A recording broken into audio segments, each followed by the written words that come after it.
Hi everyone, welcome back to a town called Yarn, obviously not real town. My name's Harrison and this is my place on the internet where I like to talk about knitting and or crochet and yarn and all that stuff in general. If you're new here, welcome, thanks for joining us. You've joined at a good time actually. Oh, I say that, I don't know the future, but today and this episode is my 1 year on YouTube episode, which is fun.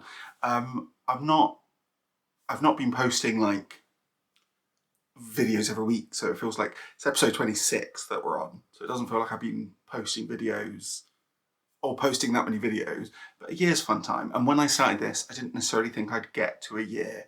A bit of me thought that I'd kind of find it really awkward and then just stop. So, but we're still here, I'm still enjoying it, I hope you're still enjoying it. If you've been watching, let me know when you started watching actually, if you're a returning viewer, and if you're a new viewer, happy to have you here. This episode is going to be a little bit different than usual because last episode I asked for some questions, so I thought I've been on YouTube for a year now, so kind of get to know me. So at some point we will do a Q&A, but we've also got all the usual stuff. So I've got 3 finished objects for you. I've got 4 whips. Is that true? Yes, I've got 4 whips. I want to talk about a plan with one of my advents from last year, and then I'll Q&A, and then I'll talk about some books and things I've been reading at the end, kind of as we have been recently. I don't know what I'm doing with my hands, just kind of doing this. Maybe I'll do this the whole time. I won't, that would be odd. I post these every 2 weeks, so it's been 2 weeks since I filmed one of these. It's gotten warm in the UK since then. I think it was maybe actually getting warm a couple of weeks ago.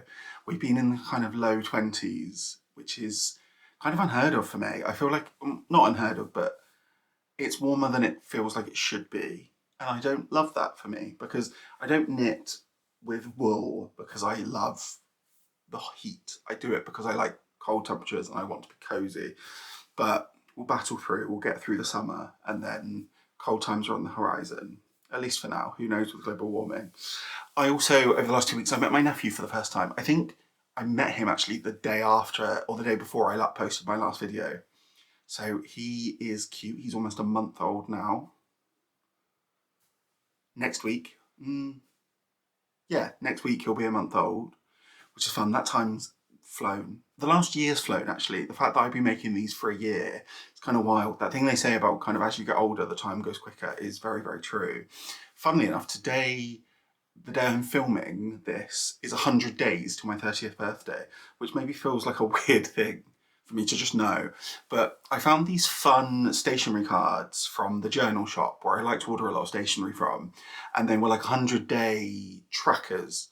So I thought it'd be fun. I've kind of set myself some habits and some goals that I want to do every day for 100 days.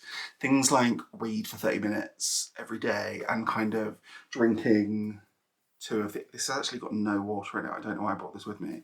But like drinking 2 of these of water, things like that, to try and end my 20s on a high, because I turn 30 in 100 days as I film it. 98 days the day this comes out, which is mad, if I'm honest.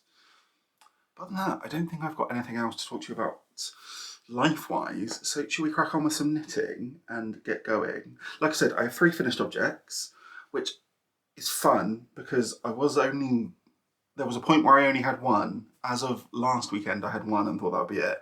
And then I kind of finished 2 things in rapid succession. So let's go in order that I finished them, shall we? You have seen all of these before? Actually, one of them I don't think you've seen. I'm not sure. Whip number 1 though is the Free Breakfast Hat by Emily Phillips. This is knit using my Wooden Wytch sub club, which is the Nautical Nexus theme for this year. So every month I get a skein of DK 100% BFL yarn, and the theme is kind of ocean exploration in general with the kind of mood boards. This was month 4's? 1, 2, yes, this was month 4. So we have another hat. I really like this hat. It's a kind of twist on 2x2 ribbing. So, and I did it wrong, to be fair. So the bottom of this hat is actually meant to be 1x1 ribbing, but I just cast on and started knitting without checking. So that's wrong, but I like it. I like a 2x2 rib. And then you break into this kind of broken rib effect, which gives you this kind of almost waffly texture, which I really like. What else is there? I knit this on 3.5mm 16-inch chowdoos, like I knit pretty much all of my DK hats. I really like the fit of it. I like the size that if you've seen this channel before, you'll have seen that I knit all of my hats to be this kind of fitted cap style rather than a kind of slouchy. But this hat's a really simple repeat, so you could very easily make this slouchy if you wanted to and had the yarn. The one thing I did wrong is I didn't read ahead in the pattern. So when I got to the decreases, the way the decreases are written in the pattern, and this is a free pattern as well, and I really recommend it for a DK hat.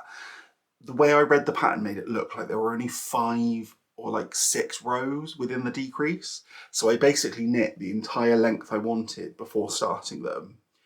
On further reading, the decrease is actually done gradually in pattern. So if I'd have followed the instructions, it would have added another like 24 rows, which would have been a lot more length than I wanted. So I've instead just kind of did my own thing with the decreases, which means it decreases a bit more rapidly than it's meant to. So you can kind of see when it's not on there. My head, it's kind of almost puckering a little bit, but it's fine when it's on. And I don't think you can really tell. I mean, you can't tell because you wouldn't know, but I don't think it looks, I think when it's on my head, you can see that. I can't see the camera now, obviously, but when it's on my head, I think it looks fine. The first thing I do whenever I finish a hat, and I have like, oh, my hair looks wild. The first thing I do when I finish a hat now is I put it on and then like take a picture of the top of my head just to check how the decreases are looking.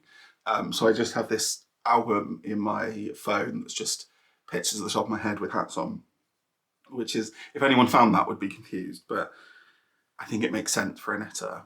But that is finished object number 1. Do I have anything else to say about that?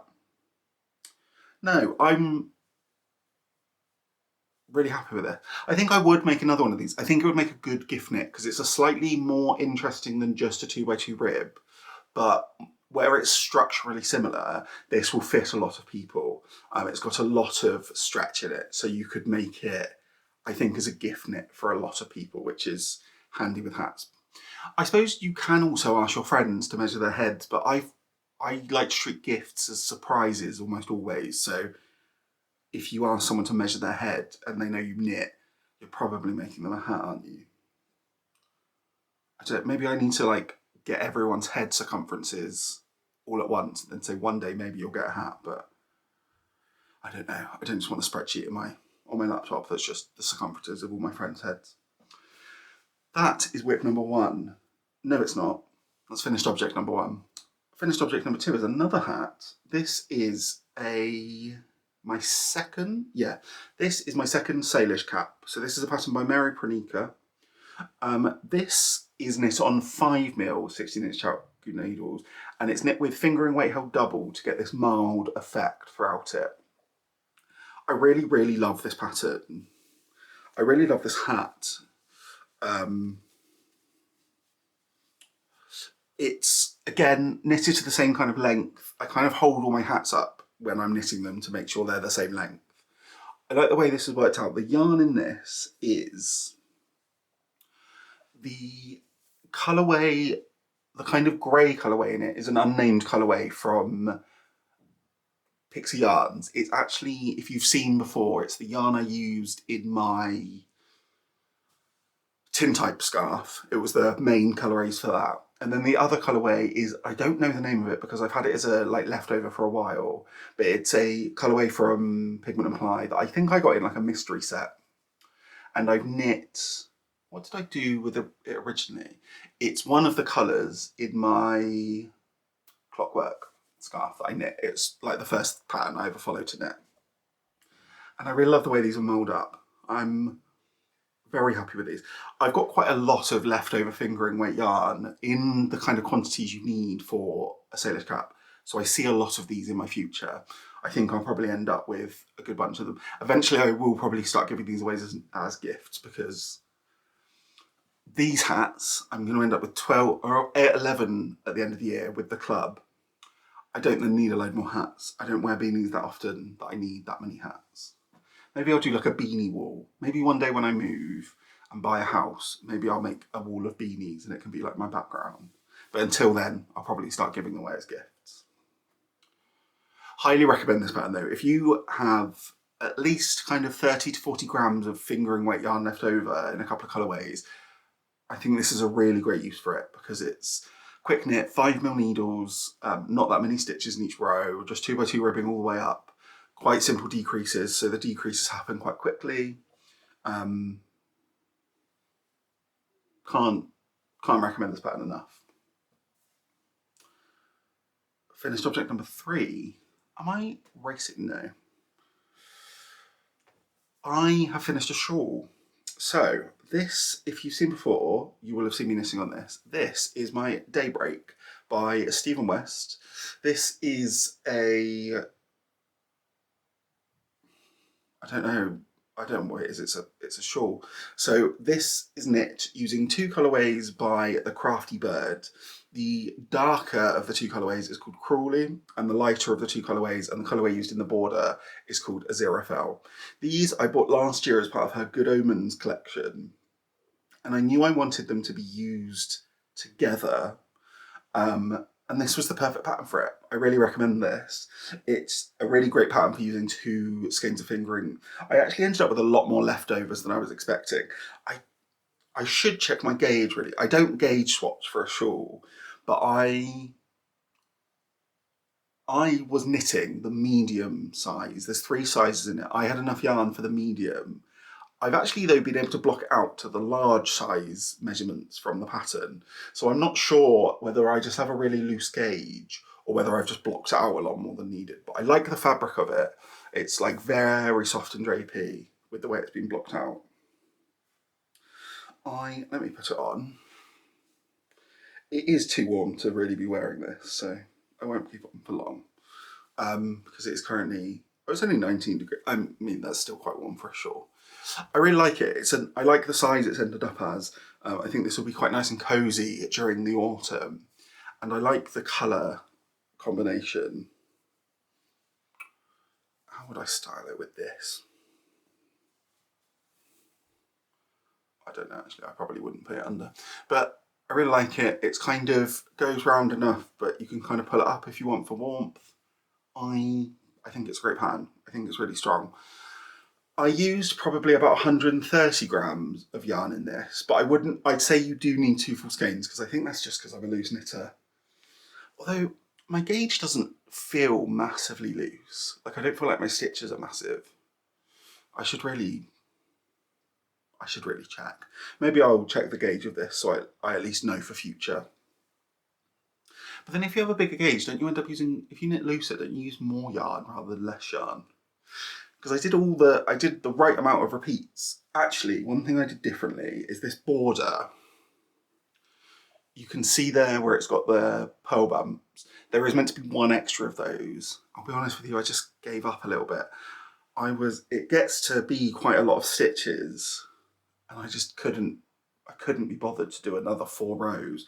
So I stopped, and it also meant that I had the same amount of yarn left over of this colourway as I did the dark colourway, which I will show you what I'm using for in a second, but you might be able to guess based on what I just said about one of my other finished objects. But other than that, I really like this. It's not on 3.5mm needles. I used Chalgoose? I think I used Chalgoose. You kind of cast on with a garter tab and then it's knit with a garter border along the top edge and then you just bind off like normal. Mine's kind of blocked, so almost in some spots feel like it's got a bit of a, let's find a spot where it's true. Almost like a bumpy edge, but that's just the way I've blocked it because I pulled it quite tight to get it even across. But it is one of his semicircle shawls, which is a shape I really like. I will definitely knit more of these in the future. But that's finished object number 3. I'm really happy to have those 3 done for just it's done. I don't know what else I was going to say. I like them a lot. And I'm really happy to have used this yarn. I've had this yarn for probably actually almost exactly a year since the last pre-order. And I'm happy to have it used because I have just pre-ordered more yarn from Crafty Bird. So at least that feels like I'm using it within a year. I feel like using yarn within a year of buying it, especially using it within a year of buying more, or like before you get more from the same person, maybe feels like a good metric to go after. But having said that, that's actually been very rarely true. So that's not really a goal I want to aim for. Shall we do some whips though? Let's do the whip that I've kind of already spoken about. So I've cast on another Salish Cap because I don't have the next colourway of this yet. It's actually just been dispatched, so it should arrive probably next week. Maybe tomorrow, maybe over the weekend. So I haven't got another hat on the needles, and I love having a hat on the needles. So I have cast on another Salish Cap, and I'm using the leftovers from my Daybreak. Did I say this was the Daybreak? I think I did. If not, this is the Daybreak by Stephen West. So this is another Salish Cap, and I'm holding the two yarns together because I ended up with about 40 grams of them both. So that felt like the right thing to do, and I wanted to cast it straight on because then I use them rather than just putting them back into my stash as leftovers.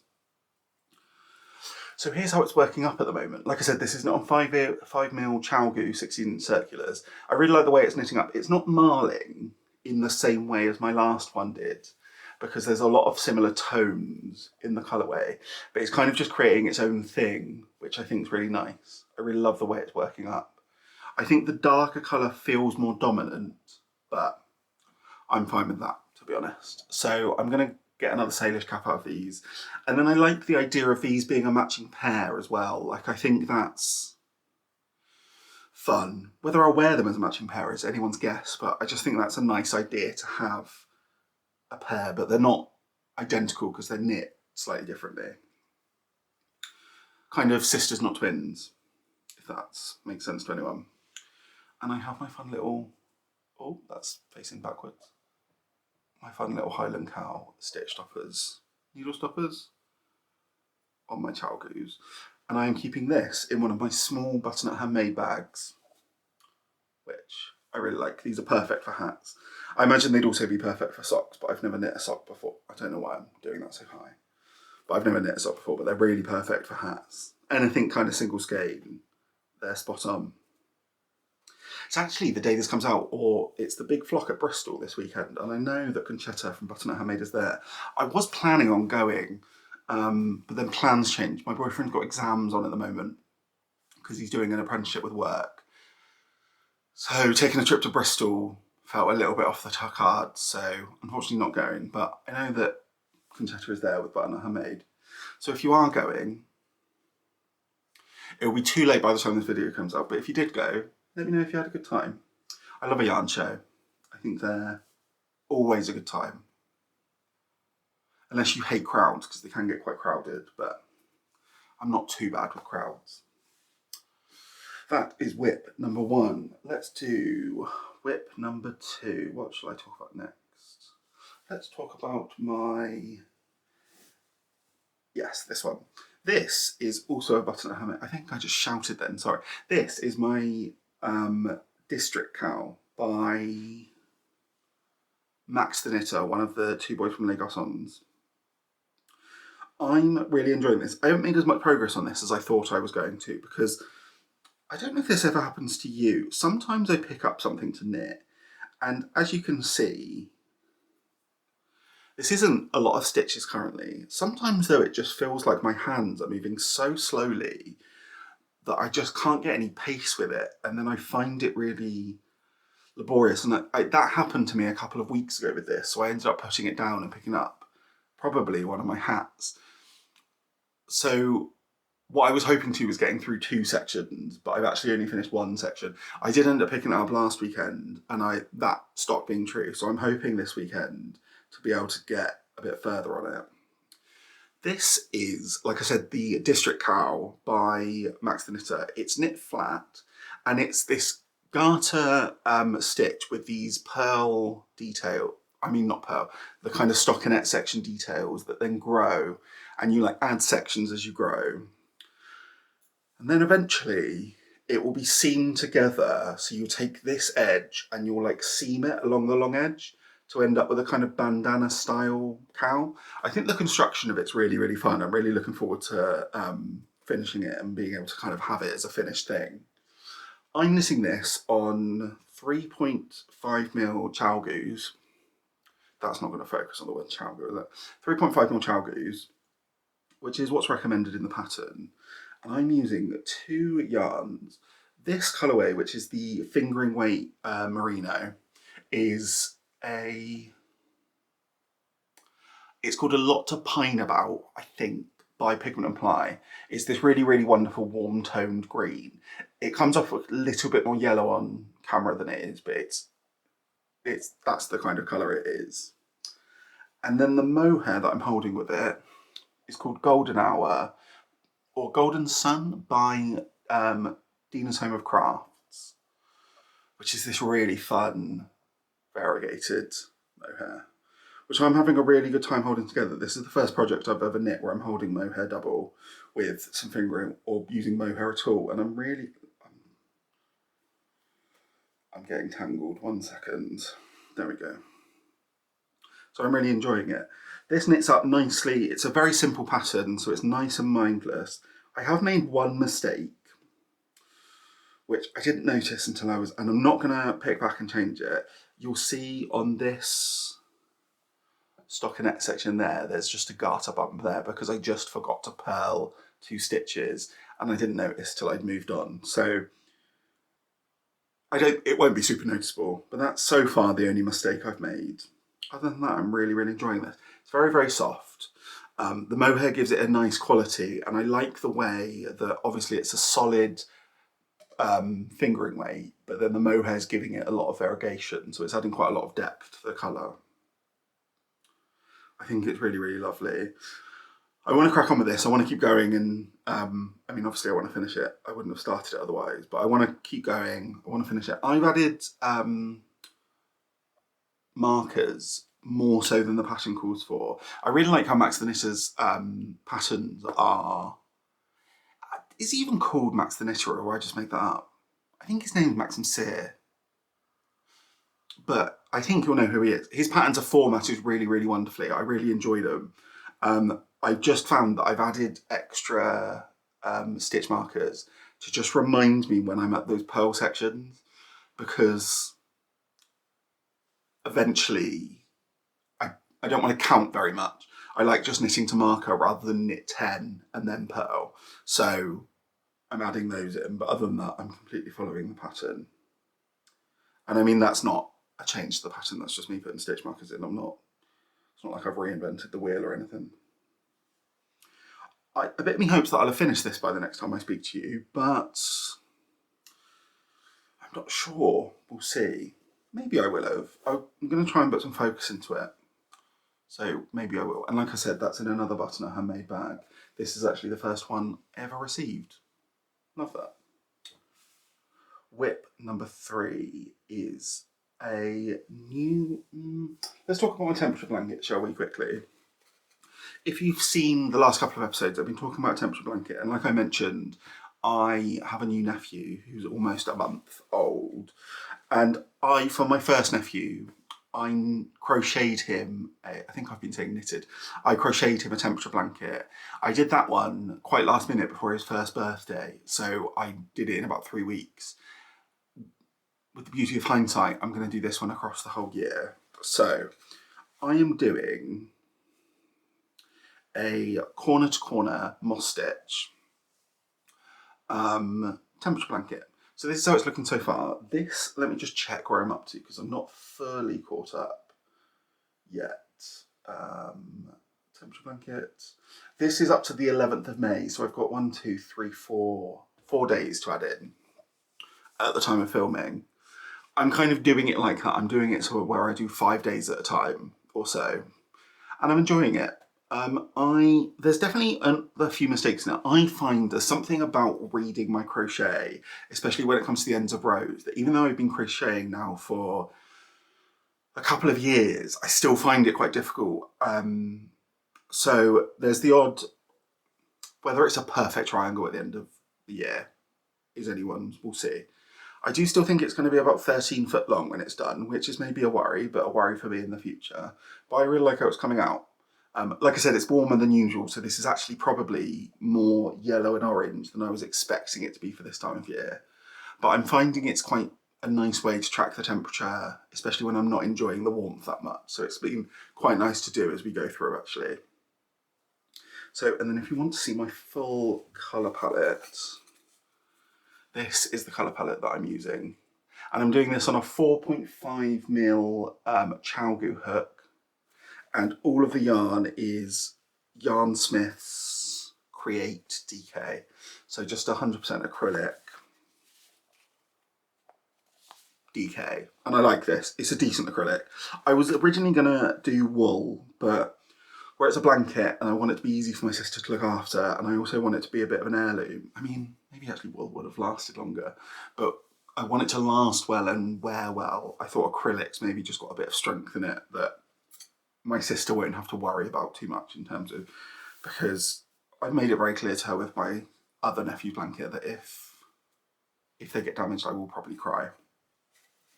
And I'm not keeping this in a project bag, I'm just keeping it in one of the organza bags that you get when you do an order with Wool Warehouse, because eventually it's going to get so big and it will probably get bigger than this bag is, so it might just have to start living on the sofa at some point. At least it'll be cooler then, so I can maybe even use it as a blanket while I'm making it. But other than that, not a lot to say. Like I said, corner to corner moss stitch, which I'm enjoying, quite straightforward, just not following a blanket. Oh, and the one other thing, I'm not planning on squaring it off at any point. It's just going to stay a triangle the whole time, because the thought is, as he grows, the blanket will grow, and it will end up with a big edge for when he's a year old versus a tiny little corner for when he's a day old, is the vibe I'm going for. I think that makes sense. Whip number 4, final whip. Is this my final whip? Yeah, I think it is. A good few of my whips that I'm still working on are tied to monthly yarn clubs, so I'm kind of beholden to them being dispatched in Royal Mail. So only 4 whips, but I have definitely got more than 4 whips on. But this is a new cast on. This is a pattern called The Close to You by, I wrote it down because, by Justyna Lorkowska. It's a free pattern that I got on Ravelry, and I'm really enjoying it actually. I am tangled up, 1 second. Talk amongst yourselves. I say talk amongst yourselves. I wonder if any of you do watch this as a group. I don't really ever watch YouTube with other people. I wonder if any of you are like group viewings. Although saying that, it would, now I'm thinking of like people watching it in like a cinema, which is obviously not happening, but that would be wild to find out that actually some of you are like putting on cinema screenings. Obviously you're not. This yarn is from Lay Family Yarns, and it actually is called the Wonderland Walks. Yes, Wonderland Walks, and it's one of the skeins that Ali from Little Drops of Wonderful dyed up with the collaboration that they did last year. So, and I was lucky to get one of the ones that was dyed up by Ali. It's a really wonderful variegated green. I really enjoy it. I've kind of not known what I was going to do with it for a long time. And I knew I wanted it to be probably something around the neck. Originally I was looking for more of a cowl. I did actually start knitting another cowl, but the cast on was so intense, and it was a lace cowl, and I've never done lace before, that it just kind of, I knew I wasn't going to have a good time knitting it, and I wanted something that was just quite an easy cast on that I could enjoy knitting. So I found this. Like I said, this is the Close to You, and it's a really fun pattern actually. The way, I think it's quite a popular pattern, so you may well have seen it. What you're doing is it has these eyelets, so I'm still getting that kind of lacy thing that I was after, but much, much simpler. You're kind of knitting this border where you have these almost like, is that showing? There you go. You have these like steps. So you're, at some point you're binding off, and then you're kind of doing your eyelets, that kind of thing. And then the other side of the stitch marker, you're doing your increases. So this section is growing, and then eventually you'll end up with a border and a section that's growing this way. I'm really enjoying this. I really love how this yarn's stitching up.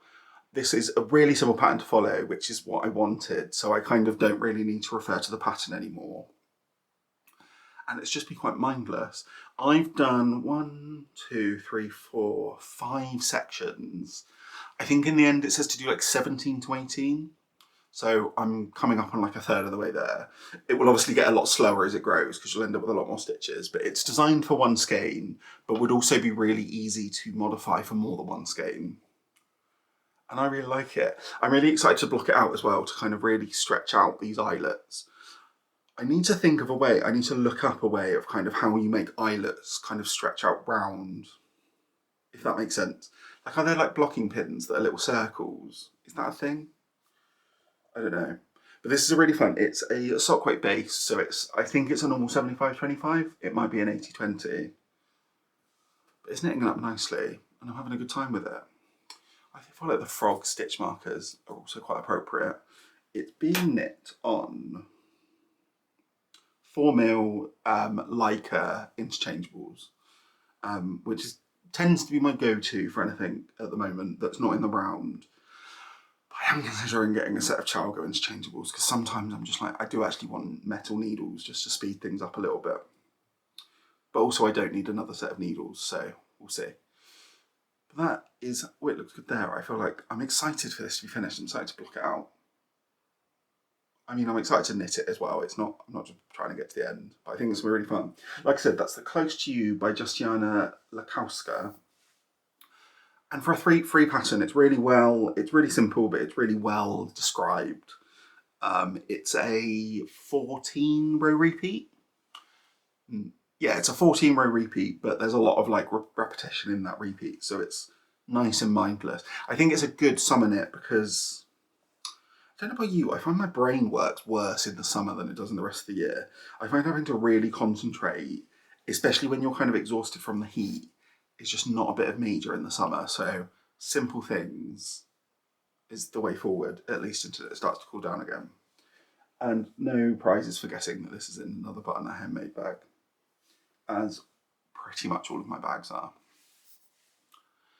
But that's it for whips. Should we talk about a plan that I've got, and then I'll do my Q&A thing, and then we'll talk about some books, and then, which is still, there's like a lot of time. So I have in this bag my Green Lambkin Yarns Advent from 2024. So the theme of this was Enchanted Wonderland, and it's a fade that goes right through the rainbow. So you kind of, I think we started in the yellows, faded through to the blues, and then faded through purples into pinks and reds. I think that's how it went. December feels a long time ago. This is a 24 day. I have it on the fingering weight base, and it's on their sparkle sock base. I mean, I think they only do fingering weight actually, but it's on their sparkle sock base. I really enjoyed opening this, and I want to use it. Like I've said before in other of my videos, I want to make sure I've used all of my Advents before next Advent, so I've got till December to do that.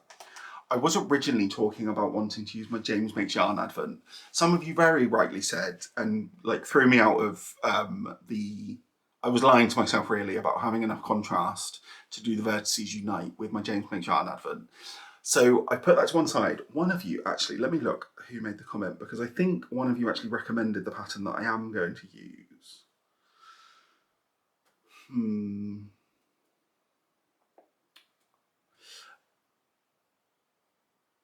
Shayla Bobby mentioned about the quilting triangles from Stephen West, which I think is what I'm probably going to do with it.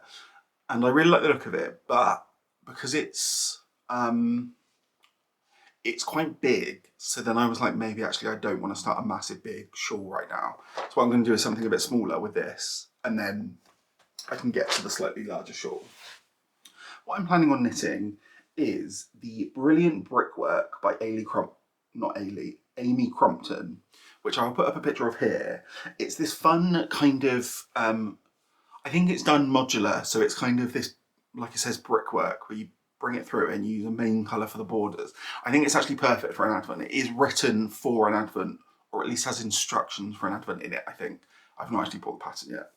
But that's my plan for this Advent.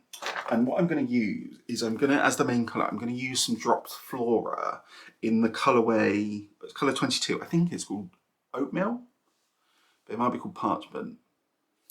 It's kind of a quite neutral, creamy colour, like kind of, it's not quite undyed, but it's not far off. I bought a bunch of this for a blanket I was planning on making last year with one of my yarn clubs, but I didn't enjoy making the blanket, so what I actually have is like 20, 50 gram balls of this. So I want to use some of it up, and I think this is the perfect thing to use it up from. Sometimes I get a bit put off of combining commercial yarns with hand-dyed yarns, because I like this yarn. It's kind of soft. I haven't knitted with it, but I've crocheted with it, and it was fine. It wasn't my favourite to crochet with, but that was more the project, I think. The reason I think why is because this is kind of, I class this as like special yarn. It's an advent, it's hand-dyed.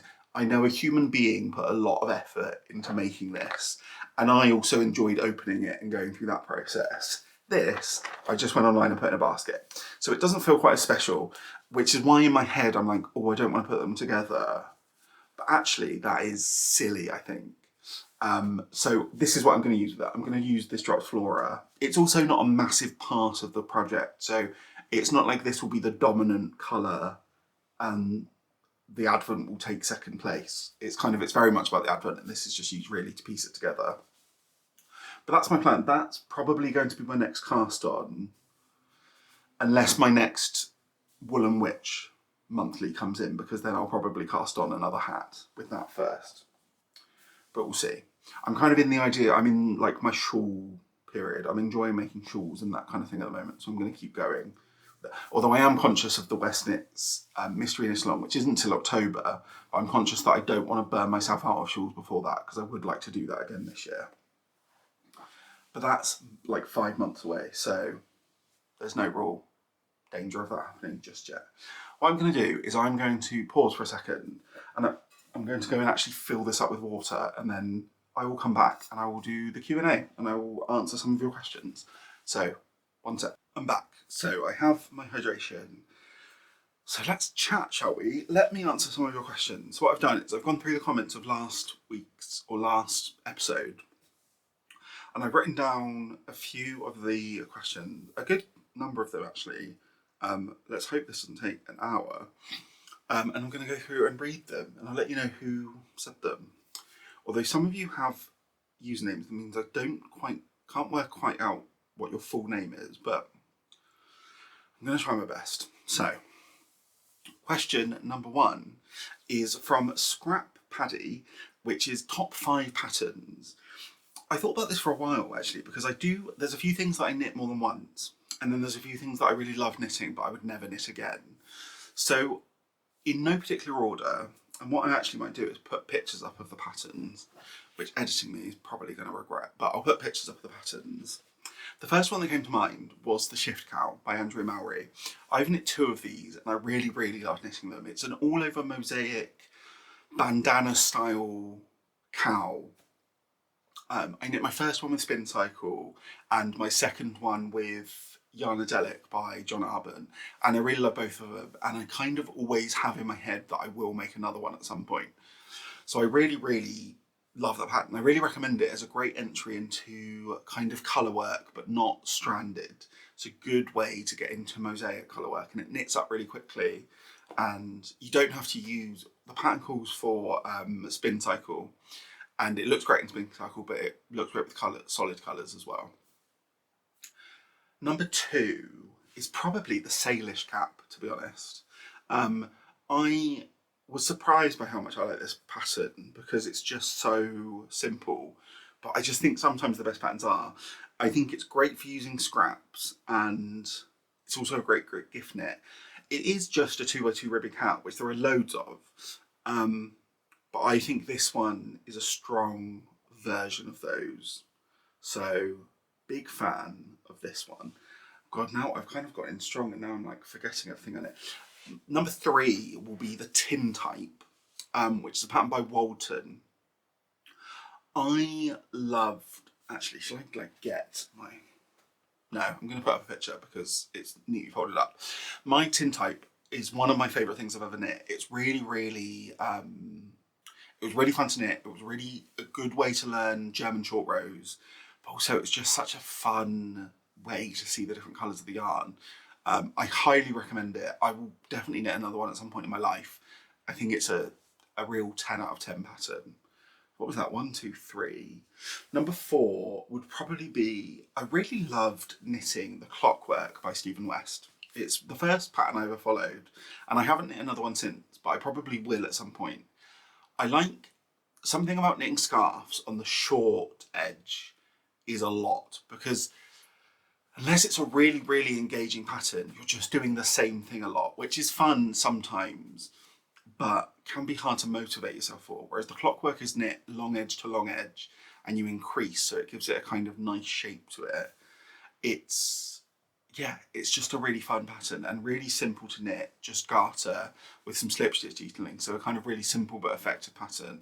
And I would actually really recommend it as being an early pattern on in someone's knitting journey if you want to learn to follow patterns, or you want something that feels like you put a lot of work into it but without it being super complicated.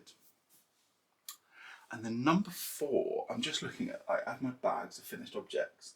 Number 4 is probably the Litmus Cowl by Jude Harper. It's a really straightforward pattern and is essentially just knitting a tube. I just think it's really fun. It's one of those patterns where you can kind of do anything with it. So because it's really simple, and again, it's a great, because sometimes what you need, even though the idea of knitting a tube is really straightforward, sometimes what you need is someone to have just written it down on paper and then you can like jump into it. So I would really recommend that. I've used it for my advent that I had from Skein the Stitch, but you can do it with literally any yarn, and it's a really wonderful pattern. So I'd say those are probably my top 5 patterns. It's the kind of question that I think will probably change every year. Maybe I'll do it. Maybe every year I will answer this question and then we'll kind of see how that changes, because I think it will probably change quite a lot, as I love trying new patterns. So even though I do knit the same thing a lot, I love knitting new things as well. So question number 1, done. Question number 2, favourite yarn to use.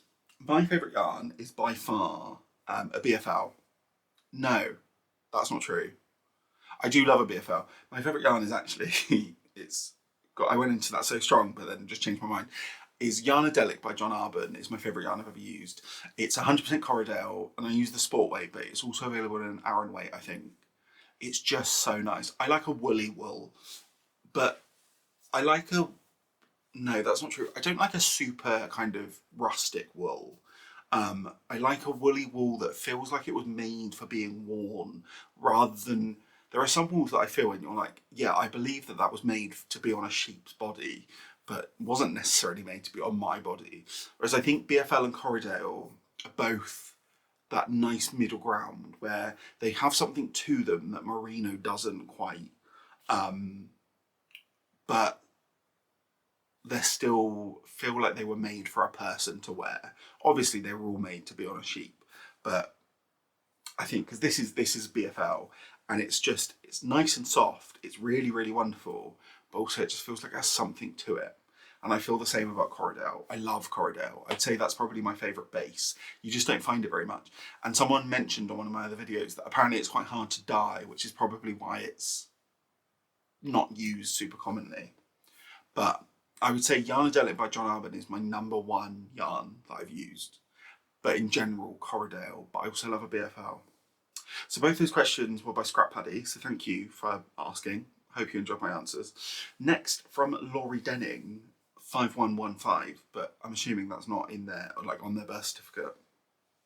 Question 1 from them is, what excites you the most about each of your crafts? For me, it's a mixture between learning something and kind of getting better at knitting. There's a thing, I think it's like, it takes 10,000 hours to become an expert in something. And I kind of like the idea of every new craft I do is kind of on that 10,000 hour journey.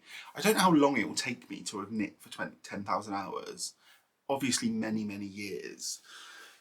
But I like the idea of just getting better at something. I like the idea, every time I'm knitting something, every time I'm crafting, I like thinking about how I'm getting better. I like noticing how I'm getting better. But then also, I just love playing with colour. For me, knitting is a real creative outlet. Even though I'm usually following someone else's pattern and someone else's design, I get to make all these decisions around, what yarn do I want to use and what colours do I want to put together, which is just a nice, quite simple creative outlet for me that I get to do regularly with a lot of low effort. I like it how accessible it is, whereas painting, I can't draw one for one, but for me painting's kind of, I think I'd enjoy similarly, but doesn't feel quite as accessible, if that makes sense. And next question from them is, what big skills are you hoping to gain next year? So if you watched my previous videos, you'll have seen that I've spoken a few times about what my goals are for 2024, and they are cables, colour work, and a garment, so like a worn, like a jumper kind of thing. Was there another one? No, I think those were the three. For next year, and also I'm kind of thinking of this as for the next year in terms of year 2 of making videos, but also I'm kind of thinking of 2026 a little bit. One of my main ones is I think I want to learn to spin. I have a dream of buying a sheep fleece and turning it into a jumper, and I'm kind of working backwards on that dream. So I learned to knit first. Next for me is learning how to spin, I think, so that then once I know how to spin, I can learn how to process a fleece and kind of then go forwards on the journey. That's the big one. It might not wait till 2026, but I think by this time next year, I definitely want to have kind of started that process of learning how to spin. And it's definitely becoming a lot more popular. Like, it seems to be kind of an upsurge of people spinning. So there's a lot of resource about it, which is also handy. I'm not very good at not being good at something. So it will definitely take me a while to kind of get into there. I think with knitting, you can definitely be bad at knitting, and like it does take a while to learn how to knit. But once you've got the basics down, it's then you either can knit or can't knit from that perspective. I think with spinning, it looks a little bit more daunting, where it's kind of like, well, technically this is spun into wool, but it's completely unusable and looks rubbish, is kind of the balance there. But spinning's definitely one of them. And then with colour work, I'd like to explore more colour work techniques, I think. I will continue to work on my colour work technique this year, but then I'd like to kind of start looking into maybe some more traditional colour work techniques, maybe using them in more complicated ways, like maybe in a garment at some point. I think it's also a big one. And then lace is definitely, I kind of don't want to try lace again. After that bad, like I was saying about one of my whips, lace has kind of moved from my head as being something I want to do soon. But at some point, there's definitely some yarn I have that would be nice in a real lacy project. I just need to find the right project for it. If you love knitting lace, I would love to know your recommendations for kind of beginner lace knitting projects, because the one I picked was definitely not a beginner lace knitting project. And that's really the kind of big skip. I feel like there's some things I forgot about. I feel like there's some other things in knitting that you can do that I've just completely forgotten about, but that's really where my head is at the moment. I'm definitely thinking about spinning a lot at the moment. So thank you for your questions, Laurie. I think that's how it's pronounced. Next, from the Crafty Dawn.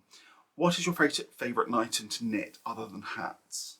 Probably cowls, especially the bandana style cowls. I like them because they are slightly more interesting to knit than just fully in the round, but end up with quite a nice shape. Especially I really like the Andrea Mowry bandana because I love the construction of them. I think they're really nicely made, and then that makes them fun to knit. So yeah, I'd say probably cowls. I do like knitting in the round though, so in the round cowls are also fun, but I'm definitely a hat boy first, but then I'd say I'm a cowboy second. Cowl boy. My camera's overheating a little bit. It might cut off a little bit, but I'll come back. So if it stops, I'll have edited it. I don't need to explain to you the editing process. Favourite knit item and favourite crocheted item. My favourite knit item is definitely my tin type that I mentioned earlier. I really love that. Although saying that, my shift cowls are my favourite from like a wearability viewpoint, but my favourite thing, the thing I'm most proud of, is definitely my tin type. Crocheted item is, I will put up a picture. I crocheted my mum a blanket for Christmas last year. No, I didn't. For Christmas the year before I made videos. It was following a pattern by TL Yarncraft. It's just an all over granny stitch, but it's like it's a different type of granny stitch. I think it's like a sunburst pattern. It took forever. It took me genuinely so long. It was like all I worked on for like 3 months because this was before I knit. But I really, now it's saying I've got low battery. I'm gonna turn the camera off, change my battery and come back. But favourite crochet item is this blanket that I've put up here. And then I'll come back with more questions. The camera just doesn't want me to keep filming. My camera's calmed down, so we're back. I was answering questions. So the question I just answered was favourite knit item and favourite crocheted item. So we've spoken about that. Do you have any pets? I do not have any pets. I would love pets though. At the moment we rent in a flat and some people in our building have dogs and they just seem so sad. Like as soon as they get outside they just immediately start barking because they're so overwhelmed because they're not used to being outside and they just seem quite sad. So we wouldn't get pets in this flat. I actually don't know if our landlord would let us, but we wouldn't get pets here. We do, however, though, when we move, when we buy somewhere, we'll get rats. My boyfriend loves rats, and originally I was like, that's weird. But he's turned me around to the idea of rats being cute now, so we will get rats when we move. And then eventually we will get dogs. We're both dog people. My sister has a dog called Monty, who's a wonderful cockapoo, who I love, and I love spending time with him. Tom's brother has 2 dogs called Dory and Pippa, and they're kind of big, wonderful dogs. We want to get greyhounds, so eventually we will get greyhounds, and I will call one Matilda, and they will be perfect. But currently, no pets. Those questions were by the Crafty Dawn, so thank you for those. Final questions by Sam. Your username is SamZWSD1634, but again, I'm assuming that's not on your passport, so I'm going to call you Sam. What inspired you to take up crochet and knitting, and how did you learn? I learnt to crochet because I wanted to make my first nephew, whose name is Leo, a Christmas present. It was his first Christmas and I wanted him to have something that I made him. So I made this. I'll put up a picture, it's awful. Originally it was meant to be like an amigurumi lion. I ended up just making a cube and putting a lion face on it. From there though, once I learnt the process of crocheting, I enjoyed the process. And I enjoyed also just having made something. So that's what then got me into making blankets, which is why 2023 is the year of 13 blankets, because I just spent all year making blankets. And then at the start of 2024, I bought myself some knitting needles. Really what inspired me to start knitting was YouTube, was watching people knit. People were just making these really wonderful things. And in general, there is just more knitting stuff available than there is crochet, especially patterns. So the idea of wanting to make new things, learning to knit felt really natural at that point. So that is what the question is, isn't it?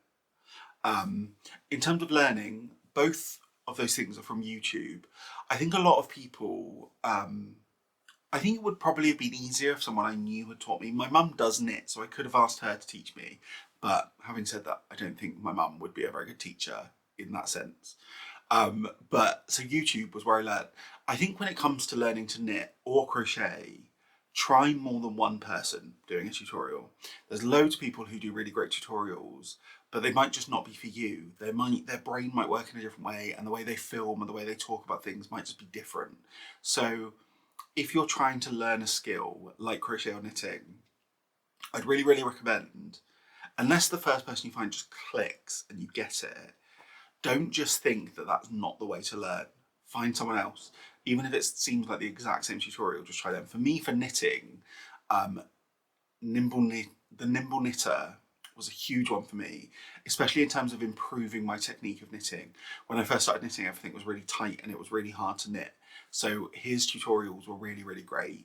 I don't remember who I watched to learn to crochet, because it took me a while to find a crocheter that made sense to me.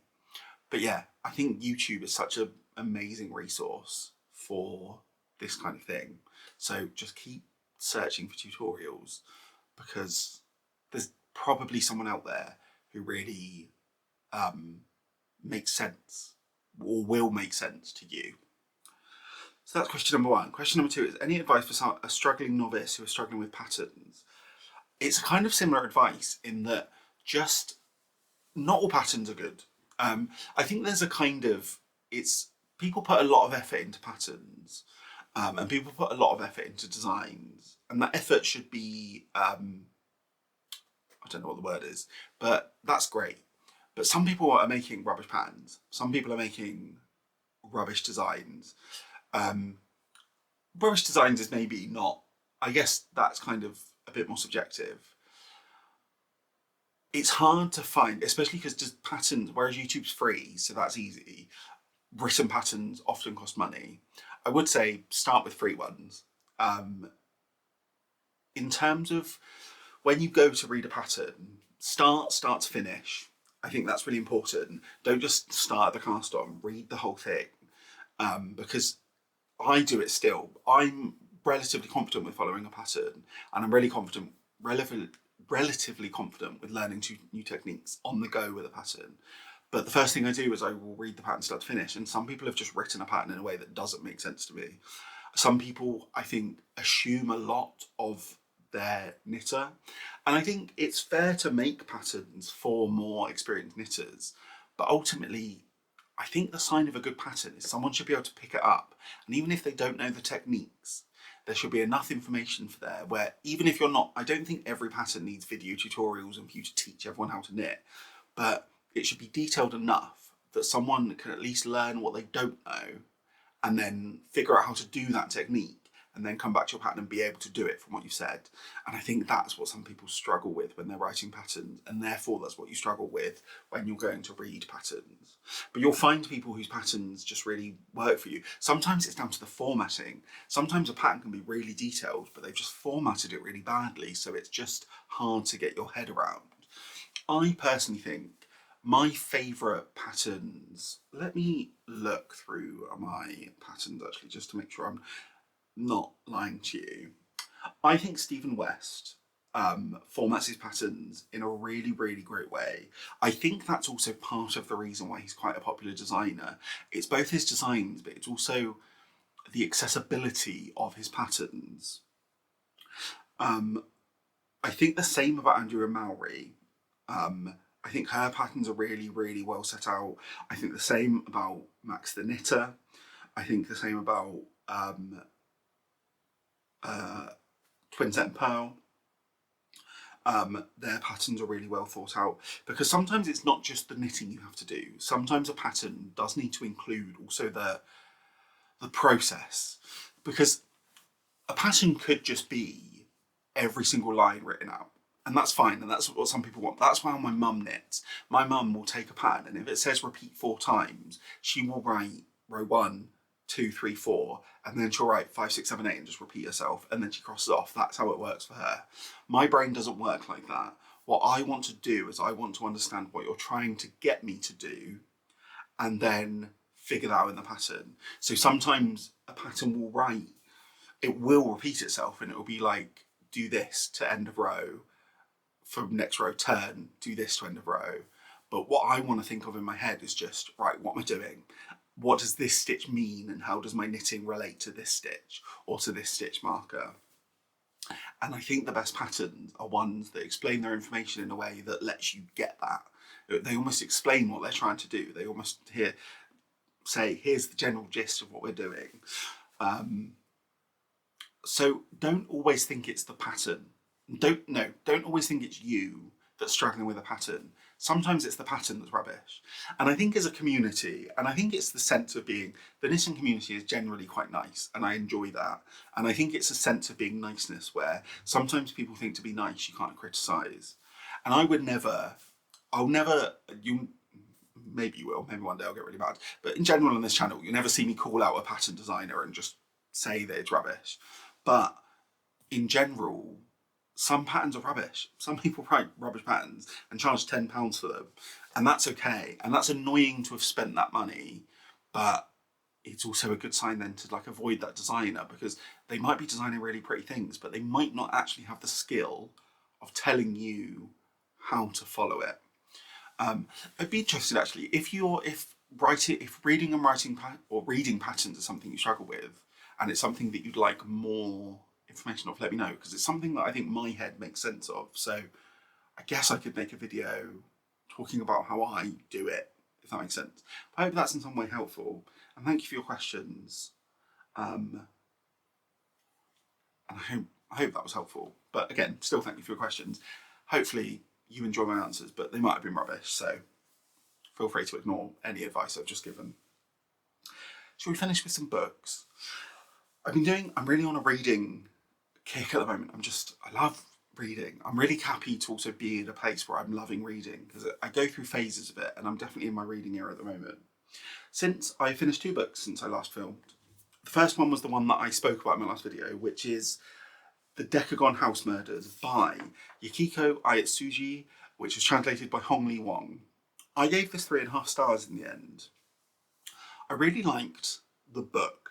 I liked the main, I should say what it's about. It is a murder mystery, it's kind of thriller kind of book. It's set in Japan in kind of the 90s, I think. It's translated into English. I didn't read it in Japanese. I don't speak Japanese or read Japanese. It's about a group of students who go to this island, partly because something has already happened on this island, but then also the book is about what happens then on to these people, and these people are really into mystery novels. It's kind of the vibe.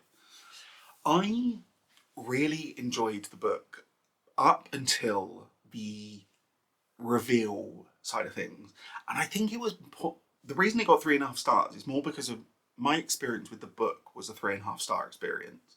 I think someone who paid more attention maybe would give it more. All of the characters in the book or most of the characters in the book are referred to as their pseudonyms. They're in this club they're in, they all get nicknames that are based on famous crime writers, like one of them's called Agatha, that kind of thing.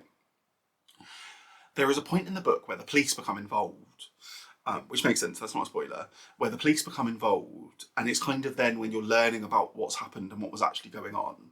The police obviously don't refer to these people as their nicknames.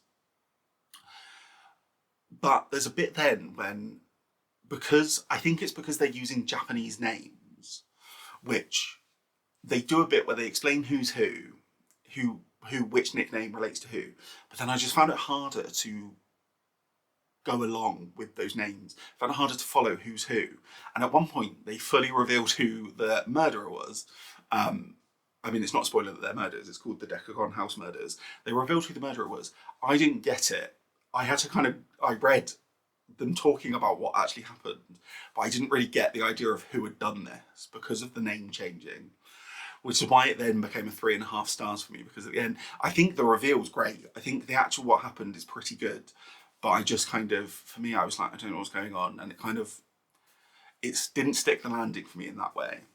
But I would recommend it if you really love crime novels, and I would really recommend that you pay attention at the end and make a note, maybe even write down whose name's who. The next book I finished is called The Trailer Park Trickster, which is by David R. Slayton. It's the second book in their series, which is called the Adam Binder series. I gave this one 4 stars. I really, really loved this. I thought it was in every way an improvement over the first book, and I enjoyed the first book.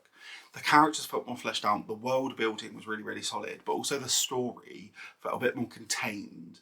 It felt like there was while still pushing the plot along, there was like a single thing happened, which I think is something that I struggled with in the first book, as it felt like we were learning so much all the time that it was at some points it was like, I don't actually know what the plot is. I don't know what we're trying to do here.